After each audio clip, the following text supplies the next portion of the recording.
26 വർഷത്തെ വിശ്വാസം, ലക്ഷക്കണക്കിന് സന്തോഷകരമായ ദാമ്പത്യങ്ങൾ. കല്യാണം എന്നാൽ കേരള മാട്രിമോണി തന്നെ. ലോകകപ്പ് ചരിത്രത്തിൽ 6ാം തവണ ഏറ്റുമുട്ടാൻ ഒരുങ്ങുകയാണ് അർജന്റീനയും ഇംഗ്ലണ്ടും. മെസ്സിയുടെ അർജന്റീന ആദ്യമായിട്ടാണ് ഇംഗ്ലണ്ടിനെ നേരിടുന്നത്, ഹാരി കെയ്ൻ്റെ ഇംഗ്ലണ്ടിനെ.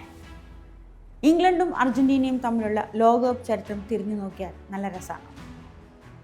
5 തവണ മത്സരിച്ചപ്പോൾ 3 തവണ ഇംഗ്ലണ്ടിനൊപ്പമായിരുന്നു ജയം, 2 തവണ അർജന്റീനയ്ക്കൊപ്പം. ആദ്യം അവർ ഏറ്റുമുട്ടുന്നത് 62-ലാണ്. അന്ന് ഇംഗ്ലണ്ട് ജയിച്ചു. ഇവർ രണ്ടു കൂട്ടരും തമ്മിലുള്ള മത്സരം വാർത്തകളിലെത്തുന്ന ആദ്യത്തെ ലോകകപ്പ് 1966-ലായിരുന്നു. അന്ന് മത്സരം നടക്കുന്നതിനിടെ അർജന്റീനയുടെ കോച്ചായിരുന്ന റാറ്റിനെതിരെ റഫറി പോകാൻ പറഞ്ഞു. റഫറിയോടുള്ള കലഹത്തിൻ്റെ പുറത്തായിരുന്നു പോകാൻ പറഞ്ഞത്. എന്നാൽ ജർമ്മൻകാരനായിരുന്ന റഫറി പറഞ്ഞത് റാറ്റിന് മനസ്സിലായില്ല. കലഹിച്ചുകൊണ്ടേയിരുന്നു. 8 മിനിറ്റോളമാണ് മത്സരം നിർത്തിവെക്കേണ്ടി വന്നത്. ആ റാറ്റിൻ കഴിഞ്ഞ ദിവസമാണ് അന്തരിച്ചത്. കഴിഞ്ഞ മത്സരത്തിൽ അർജന്റീന കറുത്ത ആംബാൻഡ് ധരിച്ച് കളിക്കാനിറങ്ങിയത് അദ്ദേഹത്തോടുള്ള ആദരസൂചകവുമായിട്ടായിരുന്നു. പറഞ്ഞു വന്നത് നമ്മൾ 66-ലെ കളിയെക്കുറിച്ചാണല്ലോ. ആ തർക്കം 8 മിനിറ്റോളം ഗ്രൗണ്ടിൽ നിർത്തിവെക്കേണ്ടി വന്ന സാഹചര്യം. അതിന് പിന്നാലെയാണ് ലോക ഫുട്ബോളിൽ ഈ യെല്ലോ കാർഡും റെഡ് കാർഡും കൊണ്ടുവന്നത്. ഭാഷ പ്രശ്നമല്ലെങ്കിലും പുറത്താക്കണമെങ്കിൽ യെല്ലോ കാർഡ് റെഡ് കാർഡ് കാണിച്ചാൽ മതി എന്നുള്ളൊരു സിസ്റ്റം വന്നത് തന്നെ അന്നത്തെ ആ തർക്കത്തിന് പിന്നാലെയാണ്. അപ്പോൾ രണ്ടു കൂട്ടരും മോശമല്ല. അതിനുശേഷം വീണ്ടും അർജന്റീനയും ഇംഗ്ലണ്ടും തമ്മിൽ ഏറ്റുമുട്ടുന്നത് ഒരു ചെറിയ കാലയളവിന് ശേഷമാണ്. 1986-ൽ മെക്സിക്കോ ലോകകപ്പിലാണ്.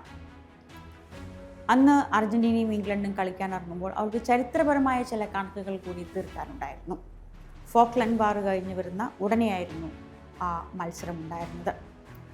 രണ്ടു കൂട്ടരും 2 രീതിയിൽ എന്നും ഓർക്കുന്നതാണ് മെക്സിക്കോ ലോകകപ്പ്. നമുക്കറിയാം, മറഡോണയുടെ വിശ്വപ്രസിദ്ധമായ അല്ലെങ്കിൽ വിശ്വകുപ്രസിദ്ധമായ ഹാൻഡ് ഓഫ് ഗോൾ പിറന്നതും ഇംഗ്ലണ്ടിനെതിരായ മത്സരത്തിലാണ്.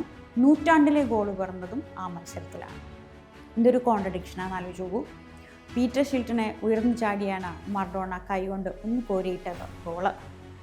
ആ ആഘാതം മാറുന്നതിന് മുമ്പാണ് മൈതാനത്തുനിന്ന് ഏതാണ്ട് 60 വാരാകലത്തിൽ നിന്ന് 4 ഇംഗ്ലീഷ് താരങ്ങളെ വെട്ടിച്ചെത്തി മറഡോണ അതിമനോഹരമായ ഗോളും തൻ്റെ പേരിൽ കുറിച്ചത്.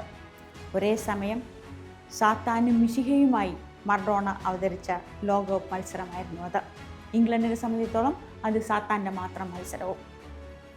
അതിനുശേഷം പിന്നീടും അവർ ഒരു ചെറിയ ഇടവേളയ്ക്ക് ശേഷമാണ് ഏറ്റുമുട്ടാനെത്തുന്നത്.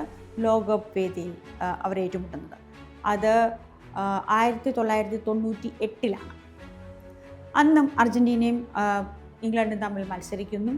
അതിൽ അർജന്റീനയുടെ സിമിയോൺ നമ്മുടെ ബെക്കാമിനെ തള്ളിയിടുന്നു. തള്ളിയിട്ട് വീണ ആ പോക്കിൽ ബെക്കാം കാലുകൊണ്ട് തട്ടുന്നു. ബെക്കാമിന് ചുവന്ന കാർഡ് കിട്ടി പുറത്തു പോകേണ്ടി വന്നു.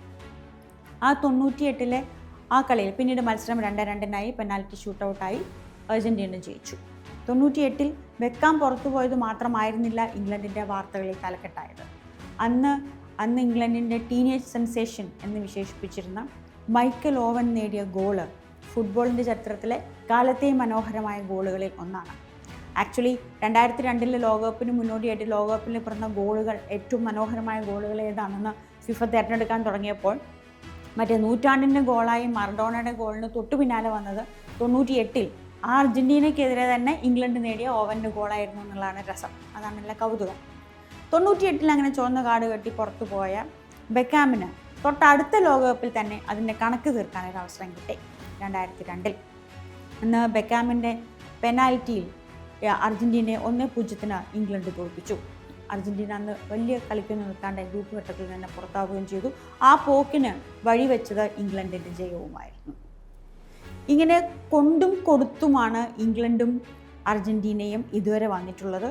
ഇപ്പോൾ ഇതാ വർഷങ്ങൾക്ക് ശേഷം, 24 വർഷങ്ങൾക്ക് ശേഷം സെമിയിൽ വീണ്ടും അർജന്റീനയും ഇംഗ്ലണ്ടും ഏറ്റുമുട്ടാൻ ഒരുങ്ങുകയാണ്. ലാറ്റിൻ അമേരിക്കൻ ഫുട്ബോളിൻ്റെ സൗന്ദര്യം എന്നൊക്കെ നമ്മൾ പറയുന്ന അർജന്റീനയും കുറച്ച് യൂറോപ്യൻ ഫുട്ബോളിൻ്റെ അച്ചടക്കവും കൃത്യതയുമുള്ള ഇംഗ്ലണ്ട് ടീമും തമ്മിലുള്ള മത്സരം വീണ്ടും നടക്കാൻ പോകുന്നു. ഇതിൽ വേറൊരു തമാശ കൂടിയുണ്ട്. ബെക്കാം എന്ന് പറയുന്നത് ഇംഗ്ലണ്ട് ഫുട്ബോളിൻ്റെ എക്കാലത്തെയും വലിയ ജനപ്രിയ താരങ്ങളിൽ ഒരാളാണ്. ബെക്കാമാണ് അർജന്റീനയുടെ മെസ്സിയെ അമേരിക്കക്കാർക്ക് പ്രിയപ്പെട്ടവനാക്കിയത്. നമുക്കറിയാം, ഇന്റർ മയാമിയുടെ ഉടമസ്ഥരിൽ ഒരാളാണ് ബെക്കാം. ബെക്കാമിൻ്റെ സ്വാധീനമാണ് മെസ്സി ഇന്റർ മയാമിലെത്തിയതും അമേരിക്കയിലൊരു ഫുട്ബോളിനുള്ള ജനപ്രിയത വളർത്തുന്നതിൽ ഈ ഇംഗ്ലണ്ട് താരത്തിനും ഈ അർജൻറ്റീന താരത്തിനും ചെറുതല്ലാത്ത പങ്കുണ്ടെന്ന് സാരം. അപ്പോൾ അവർ പിന്തുണയ്ക്കുന്ന ടീമുകൾ, അവരുടെ ടീമുകളാണ് മത്സരത്തിൽ പങ്കെടുക്കാൻ പോകുന്നത്. പണ്ടേതോ സിനിമയിൽ പറഞ്ഞ പോലെ കണക്കുകൾ പലതാണ്. ആരുടെ കണക്ക് ആര് തീർക്കും? രസമാവും. കളി മൈതാനത്ത് നടക്കുമ്പോൾ ഈ കണക്കിൻ്റെ കാര്യങ്ങൾ, ചില ഓർമ്മപ്പെടുത്തലുകൾ എല്ലാം കൂടി വരുമ്പോൾ അത് വേറൊരു മത്സരമല്ല, അതൊരു ഗംഭീര മത്സരമാണ്. Subscribe to One India and never miss an update.